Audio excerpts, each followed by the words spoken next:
¿Sabías qué? Cosas que debes saber.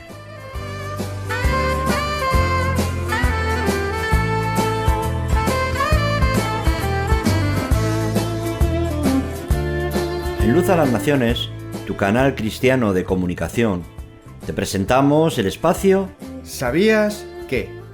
Cosas que debes saber.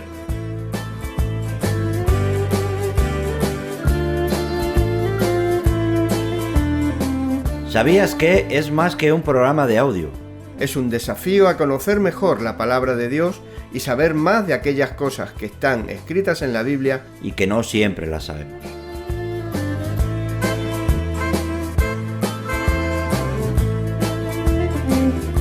¿Sabías que la fe es por el oír y el oír por la palabra de Dios? ¿No lo sabías? Pues lo puedes leer en el Nuevo Testamento, en la carta del apóstol Pablo a los Romanos, en el capítulo 10 y versículo 17.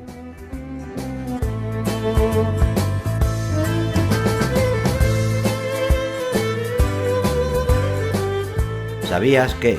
Cosas que debes saber. Hay muchas más cosas de la palabra de Dios que aún no las sabemos, pero que iremos descubriendo juntos en el programa ¿Sabías qué? En este canal de radio. Luz a las Naciones. Una voz de salvación a tu corazón.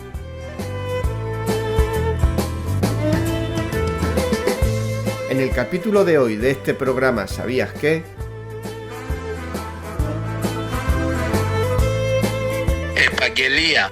Επαγγέλλεστε. Palabras de promesa.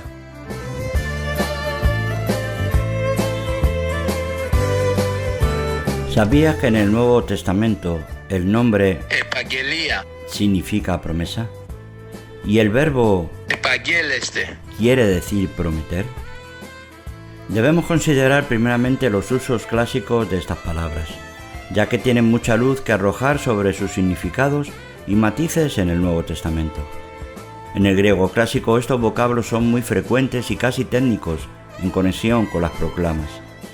Son las palabras que se usan respecto del anuncio de los juegos públicos o los sacrificios a los dioses. Generalmente se usaban respecto de algo que interesa a todos. En el griego clásico hay más de una palabra para expresar la idea de promesa, y lo más interesante de epaggelia radica en que su significado característico es promesa que se hace libre y voluntariamente, es decir, una promesa no obtenida de alguien por fuerza. No es ni siquiera una promesa fruto de un determinado y mutuo acuerdo, eso sería hipoxia, que significa sospecha. Epaggelia es característicamente una promesa hecha en el libre albedrío de uno. Tiene en sí mismo mucho más de ofrecimiento libre que de promesa condicionada. En el griego clásico, esta palabra y verbo comportan a veces una ligera idea de deshonestidad, es decir, implican una profesión que luego no se cumple en la realidad. Otras veces tiene que ver con las elecciones políticas, por lo que describen el manifiesto de un candidato con todas las promesas de lo que se propone hacer, pero que luego, si es elegido, se demuestra que las tales promesas no eran sino un cebo y que no había la menor intención de cumplirlas. Estas palabras también se refieren a los ofrecimientos que hacían los sofistas.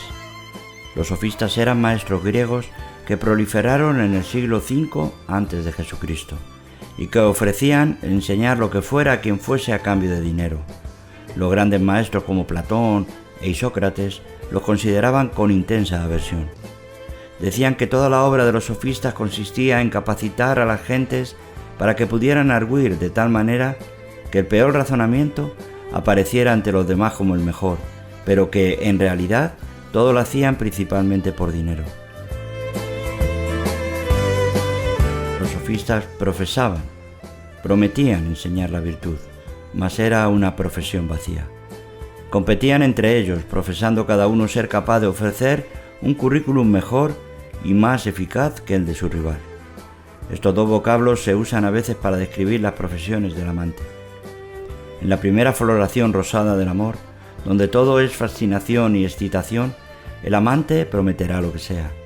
Pero cuando hay que llevarlo a la práctica en la realidad, las profesiones quedan reducidas a un conjunto de palabras huecas. Por tanto, Los vocablos pueden ser usados respecto de una promesa magníficamente hecha, pero miserablemente cumplida.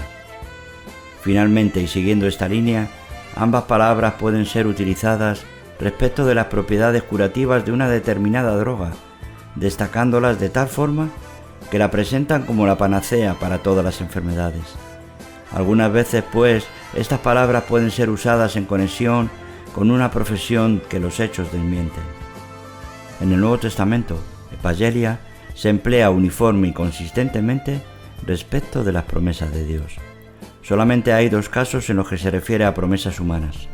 En Hechos, capítulo 23, versículo 21, los judíos aguardan la promesa del gobernador militar de Jerusalén de enviar a Pablo a Cesarea, y allí ellos poderlo asesinar en el camino.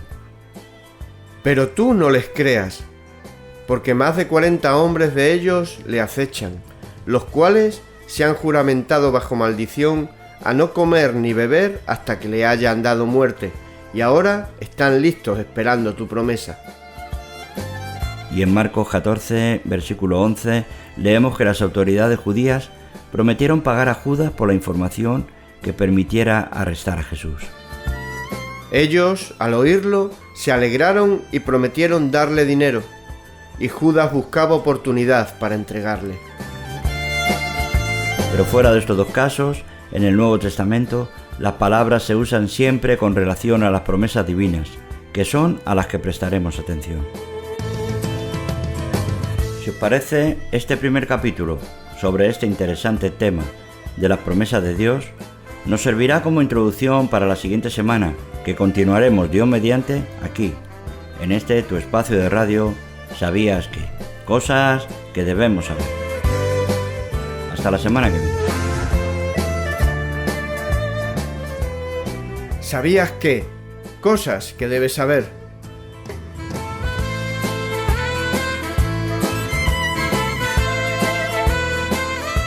La pregunta de esta semana. ¿Has recibido ya la promesa de Dios? ¿El Espíritu Santo? ¿A qué esperas? Arrepentíos y bautícese cada uno de vosotros en el nombre de Jesucristo para perdón de los pecados, y recibiréis el don del Espíritu Santo. ¿Cuál es tu respuesta? Llámanos con ella al teléfono gratuito 910 18 13. O escríbenos un correo electrónico a info@fmradioluz.com. Te enviaremos una Biblia o un ejemplar del Nuevo Testamento sin ningún compromiso por tu parte.